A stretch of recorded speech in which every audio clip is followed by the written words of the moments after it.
আপোনাক কোৱা হৈছে আপুনি সোণ নিকিনিব, আপুনি বিদেশ ভ্ৰমণ নকৰিব আৰু তেলৰ খৰচ আপুনি হ্ৰাস কৰক। কিন্তু কিয় জানেনে? তাৰ তথ্য আমি আপোনালোকক দাঙি ধৰিম। কিন্তু প্ৰথমে এটা পৰিসংখ্যা দিছোঁ, এই পৰিসংখ্যাটো আপোনালোকে মনত ৰাখক। খাৰুৱা তেল আৰু সোণত $200 বিলিয়ন ভাৰতে এটা বছৰত কেৱল সোণ আৰু খাৰুৱা তেলতেই খৰচ কৰি আহিছে। কিন্তু এই মুহূৰ্তত আমি আপোনালোকক যিটো তথ্য দিবলৈ ওলাইছোঁ, তাৰ পৰা আপুনি অনুমান কৰিব যে ভাৰতক ভাল পোৱা, দেশক ভাল পোৱা প্ৰতিজন লোকে এতিয়া সোণ কিনিব নিবিচাৰিব। তেলত খৰচ তেওঁলোকে কমকৈ কৰিবলৈ চাব, হয়তো বিদেশ ভ্ৰমণো নকৰিব। কিন্তু কিয় এই মুহূৰ্তত কৈ থকা হৈছে যে আপোনালোকে ইন্ধনৰ ব্যৱহাৰ এতিয়া কমকৈ কৰক, ইন্ধনৰ ব্যৱহাৰ আপোনাক কমকৈ কৰিবলৈ কোৱা হৈছে, সোণ আপোনাক নিকিনিবলৈ কোৱা হৈছে আৰু বিদেশ ভ্ৰমণো আপোনাক কৰিবলৈ বাধা দিয়া হৈছে।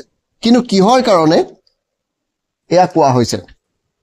কিন্তু কিয় আপোনাক এই কামসমূহ কৰিবলৈ আচলতে মানা কৰিছে? আমি কেতবোৰ তথ্য আপোনালোকলৈ লৈ আহিছোঁ। এতিয়া কেউ দিশে যুদ্ধৰ সংকট চলিছে, যুদ্ধৰ দাবানল চলিছে, কেউপিনে যুদ্ধ হৈছে। যুদ্ধ হলে কি হয় আমি সকলোৱে জানো, ইন্ধনৰ মূল্য বৃদ্ধি ঘটে, যাৰ প্ৰভাৱ প্ৰতিখন দেশতে আচলতে পৰে। খাৰুৱা তেলৰ ওপৰত নিৰ্ভৰশীল দেশ হৈছে ভাৰত। ভাৰতবৰ্ষ খাৰুৱা তেলৰ ওপৰত নিৰ্ভৰশীল এখন দেশ।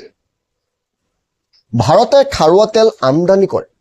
ভাৰতে খাৰুৱা তেলৰ হয়তো 15% মানেহে ইয়াত উৎপাদন কৰে। বাকী যিমান আমাক খাৰুৱা তেল লাগে, ক্ৰুড অইল লাগে, সেই আমি আন দেশৰ পৰা আচলতে ক্ৰয় কৰিব লাগে। প্ৰায় 85 পৰা 90% আমি আন দেশৰ পৰা খাৰুৱা তেল ক্ৰয় কৰোঁ। আমাৰ নিজৰ তেল নাই। খাৰুৱা তেলৰ উৎপাদন ভাৰতত এতিয়া নাইকিয়া হৈছে। আনকি অসমতো খাৰুৱা তেলৰ উৎপাদন প্ৰায় আপুনি শূন্য বুলি ধৰিব পাৰে। খাৰুৱা তেল আমদানিৰ ফলত যিটো আমাৰ ইম্পৰ্ট বিল থাকে, সেই বিলটো বৃদ্ধি হৈ যায়। আমদানি যিটো বিল, খাৰুৱা তেলটো কোনো আপোনাক ফ্ৰীকে নিদিয়ে। তাৰ যিটো ইম্পৰ্ট বিল হয়, আমদানি বিল, এই খাৰুৱা তেল ক্ৰয় কৰাৰ ফলত আমাৰ ভাৰতৰ খাৰুৱা তেলৰ আমদানি বিলটো বৃদ্ধি হৈ যায়। খাৰুৱা তেল আমি কিহত ক্ৰয় কৰোঁ?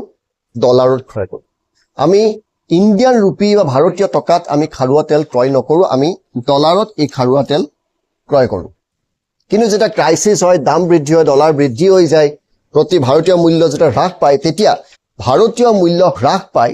যেতিয়া ইন্ধনৰ ক্ৰাইচিছ হয়, ইন্ধন বেছিকৈ ইম্পৰ্ট কৰিব লগা হয়, তেতিয়া ভাৰতীয় মূল্য হ্ৰাস পায়। আৰু যেতিয়া ভাৰতীয় টকাৰ মূল্য হ্ৰাস পায়, তেতিয়া দেশৰ যিবিলাক ভাল বিজনেছমেন থাকে, উদ্যোগপতি থাকে, তেওঁলোকে কি কৰে? এই ক্ৰাইচিছ মেনেজমেণ্ট কৰিবলৈ তেওঁলোকে চিন্তা কৰে। ক্ৰাইচিছ মেনেজমেণ্ট কেনেকৈ কৰে? তেওঁলোকে কিহত বিনিয়োগ কৰে? সোণত বিনিয়োগ কৰিবলৈ আৰম্ভ কৰি দিয়ে। যেতিয়া দেশৰ সংকটকাল নামি আহে বুলি ভাবে, তেওঁলোকে সোণত বিনিয়োগ কৰি দিয়ে। কেৱল নিজৰ চিন্তা কৰে, দেশৰ চিন্তা নকৰে। সেয়াও আমি কিছু সময় পিছত ক'ম। কেৱল নিজৰ চিন্তা কৰি সোণত তেওঁলোকে বিনিয়োগ কৰিবলৈ আৰম্ভ কৰি দিয়ে। তাৰ ফলত আমাৰ কি লোকচান হয়? সোণৰ চাহিদা সাংঘাতিক ধৰণে দেশত বৃদ্ধি পাইছে। আপুনি হয়তো ভাবিছে ভাল কথা, সোণৰ চাহিদা বৃদ্ধি পাইছে। কিন্তু সোণৰ চাহিদা বৃদ্ধি পালে ভাৰতৰ লোকচান। ক'ত লোকচান? ভাৰতে আচলতে যি সোণ লাগে আমাক, তাৰ 90% সোণ আমি আমদানি কৰোঁ। ভাৰত সোণ উৎপাদনৰ ক্ষেত্ৰতো স্বাৱলম্বী নহয়। আমাক যি সোণ লাগে আমি বিদেশৰ পৰা ক্ৰয় কৰোঁ 90%। আকৌ আমাক ডলাৰত আমি ক্ৰয় কৰিব লগা হয়। আকৌ আমাৰ আমদানি বিল বা ইম্পৰ্ট বিল আমাৰ বৃদ্ধি পাই যায়। মাত্ৰ 10% ভাৰতত উৎপাদন হয় সোণ। আমদানি কৰা সোণৰ পে'মেণ্টটো আকৌ সেই একেই খাৰুৱা তেলৰ দৰে ডলাৰত হয়। গতিকে খাৰুৱা তেল ক্ৰাইচিছ হ'লেও আমি ডলাৰত কিনিব লাগে। সোণ যেতিয়া কিনিব লগা হয়, তেতিয়াও আমি ডলাৰত ক্ৰয় কৰোঁ। ভাৰতে যিবিলাক আপুনি মই সোণ কিনো, সেইবিলাক বিদেশৰ পৰা অনা সোণ। ফলত ডলাৰৰ খৰচ বৃদ্ধি হৈ গৈ থাকে। খাৰুৱা তেলৰ নামত ডলাৰৰ খৰচ বৃদ্ধি হয়, সোণৰ নামত ডলাৰৰ খৰচ ভাৰতৰ বৃদ্ধি হৈ গৈ থাকে দেশ এখনত। খাৰুৱা তেল আৰু সোণৰ আমদানিত আমাৰ খৰচ যথেষ্ট বৃদ্ধি হৈ যায়। বিদেশী মুদ্ৰাৰ ভাণ্ডাৰ হ্ৰাস পায়। আটাইতকৈ ডাঙৰ কথা, যেতিয়া ডলাৰত আমি অত্যাধিক ডলাৰত ক্ৰয় কৰিব লগা হয়, আমাৰ যিটো বিদেশী মুদ্ৰাৰ ভাণ্ডাৰ থাকে, তাত ইয়াৰ প্ৰভাৱ পৰে। যিটো ফৰেক্স কাৰেঞ্চি বা বিদেশী মুদ্ৰা থাকে, তাত ইয়াৰ প্ৰভাৱ পৰে। আৰু সেইটো এটা এখন দেশৰ বাবে মাৰাত্মক। প্ৰতিখন দেশৰ হাতত কিমান বিদেশী মুদ্ৰা আছে, তাৰ ওপৰতো এখন দেশৰ অৰ্থনীতি বহু পৰিমাণে আচলতে নিৰ্ভৰ কৰে।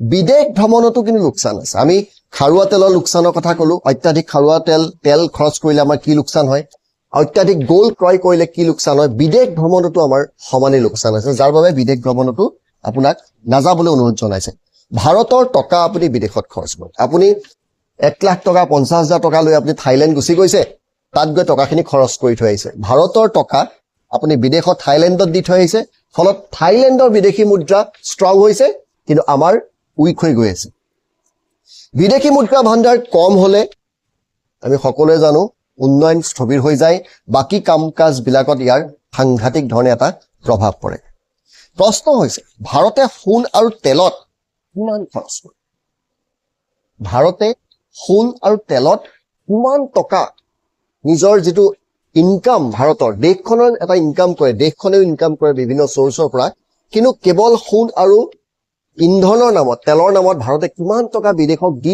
দিব লগা হয় তাৰ হিচাপ আপুনি আচৰিত হ'ব প্ৰথমে এটা মোটামুটি আমি হিচাপ দিছো যে আমদানিত অৰ্থাৎ ইম্পৰ্ট কৰোতে $970 বিলিয়ন খৰচ হয় কেৱল অইল আৰু গোল্ড কোৱা নাই বিভিন্ন সামগ্ৰী আমি ইম্পৰ্ট কৰো তাত $970 বিলিয়ন এভৰি ইয়াৰ প্ৰতি বছৰত আমি প্ৰায় 92 লাখ কোটি টকাৰ সামগ্ৰী এটা বছৰত ভাৰতে বিদেশৰ পৰা ক্ৰয় কৰে কিহত ডলাৰত খাৰুৱা তেল আমদানিত $122 বিলিয়ন খৰচ অৰ্থাৎ টোটেল যিটো আমি আমদানি কৰো ইম্পৰ্ট কৰো তো 13% আমি কেৱল খৰচ কৰো খাৰুৱা তেল আমদানি নামত আমি যিমানে তেল খৰচ কৰিম যিমানে আমি গাড়ীৰ তেল পুৰিম সিমানেই আমাৰ এই তেলৰ খৰচটো বাঢ়ি গৈ থাকিব ইম্পৰ্ট বিল ইম্পৰ্ট টেক্স আমাৰ বৃদ্ধি পাই গৈ থাকিব কাৰণ 13% আমি যেটো খৰচ কৰো ইম্পৰ্ট বিলত তাৰ 13% তেলৰ নামতে আমাৰ গুচি যায় একেদৰে সোণ আমদানিত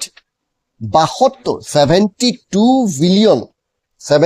বিলিয়ন খৰচ হয় যেটো টোটেল আমদানিৰ 7% আপুনি কল্পনা কৰক ইয়াৰ আগৰ প্লেটটো দেখাইছো 13% আমাৰ খৰচ হয় কেৱল তেলত 7% খৰচ হৈ যায় গোল্ডত এতিয়া যদি খাৰুৱা তেল আৰু সোণ দুইটা যদি আমি একলগ কৰো 200 বিলিয়ন আপুনি এবাৰ কল্পনা কৰক 200 বিলিয়ন আমি খৰচ কৰিব লগা হয় কেৱল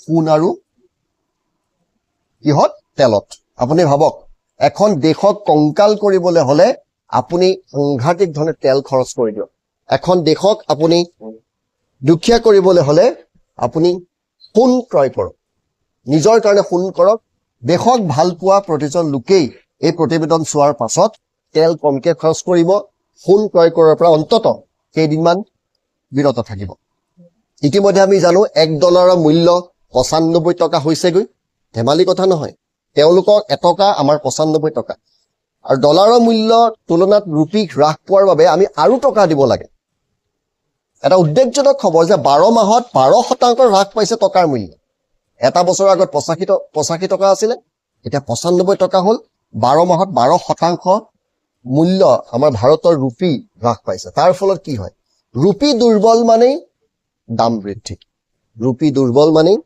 দাম বৃদ্ধি তেলৰ দাম বৃদ্ধি হয় লগে লগে সকলোৰে দাম বৃদ্ধি হৈ গৈ থাকে আমি সকলোৱে কথাবিলাক জানো দেশৰ স্বাৰ্থত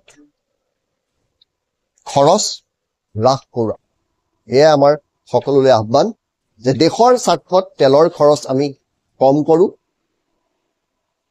দেশৰ স্বাৰ্থত সোণ ক্ৰয় কৰাৰ পৰা আমি অন্তত এবছৰ বিৰত থাকো আমি নিশ্চিত বিভিন্ন সমালোচনা কৰিব পাৰে এতিয়া যুদ্ধ হৈ আছে যুদ্ধ হলে কি হয় যুদ্ধৰ বিভীষিকা আমি দেখিছো 60খন দেশত ইমাৰ্জেন্সি ক্ৰাইচিছ ঘোষণা কৰা হৈছে ইমাৰ্জেন্সি ডিক্লেয়াৰ কৰিছে এনাৰ্জি ইমাৰ্জেন্সি ডিক্লেয়াৰ কৰিব লগা হৈছে বিশ্বৰ 60খন দেশত কিন্তু ভাৰতত এতিয়ালৈকে তেনে কোনো ঘোষণা কৰা হোৱা নাই ভাৰত এখন সুস্থিৰ হৈ আছে কেৱল আমাৰ প্ৰতিজন জনসাধাৰণে কেৱল সজাগ হ'ব লাগে তেল অযথা খৰচ নকৰিব কোন যধে-মধে আপুনি বাই নকৰিব ইয়াত বিনিয়োগ নকৰিব ষ্ট'ৰ নকৰিব বিদেশ ভ্ৰমণ নকৰিব আমাৰ টকাবিলাক বিদেশত আপুনি বিলাই নিদিব নহলে এখন দেশত যথেষ্ট সমস্যা আহিব কাৰণ আমেৰিকাই কি কৰি আছে দেখিছো এই সমগ্ৰ কাণ্ডৰ বাবে জগৰীয়া আচলতে আমেৰিকা কেৱল নিজৰ স্বাৰ্থৰ বাবে আমেৰিকাই সমগ্ৰ বিশ্বৰ দেশবিলাকৰ অৱস্থা শেষ কৰি দিছে